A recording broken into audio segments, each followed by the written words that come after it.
Барлықтарыңызға сәлем. Бүгін тапада торт дайындаймыз. Сіздерге ұнайды деген ойдамын. Видеоны соңына дейін қараңыздар. Алдымен ыдысымызға 4 жұмыртқаны және 6 ас қасық қантты саламыз. Қант ерігенше жақсылап араластырамыз. Дайын массамызға 6 ас қасық қаймақтан саламыз. Мендегі қаймақ 20%.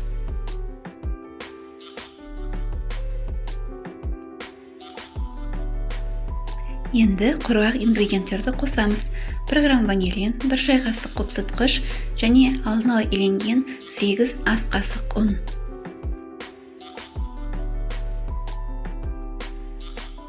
Барлығын біркелкі масса болғанша жақсылап араластырамыз.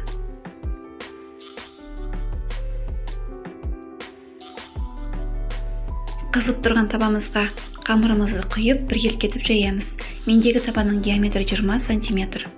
Орташа отта дайындаймыз. Қамыр бетінде тесіктер пайда болғанда екінші жағын ауыстырамыз. Екінші жағы шамамен 1 минутта дайын болады. Менде барлығы 6 корж шықты.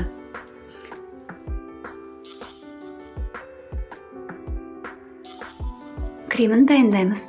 Ол үшін бөлме температурасындағы сары майды 1-2 минутта миксерлеп аламыз.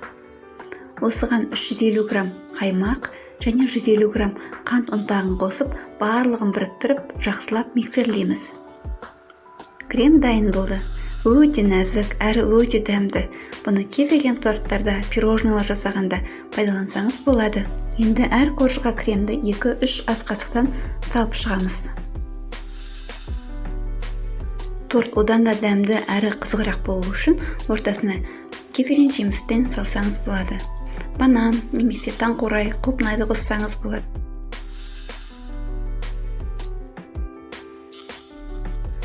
Егер шеттері кішкене аласа болып жатса, арасына қалған бананды салып жіберсеңіз болады.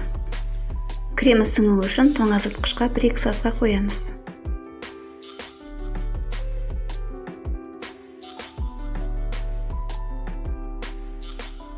Тортымыз дайын болды. Өзіңізге ұнайтындай қылып әсемдесеңіз болады.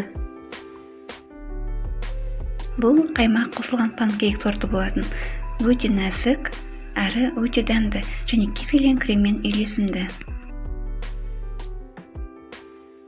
Егер сіздерге рецепт ұнаса, онда арнама жазылып қойыңыздар және комментарийге пікірлеріңізді қалдырыңыздар.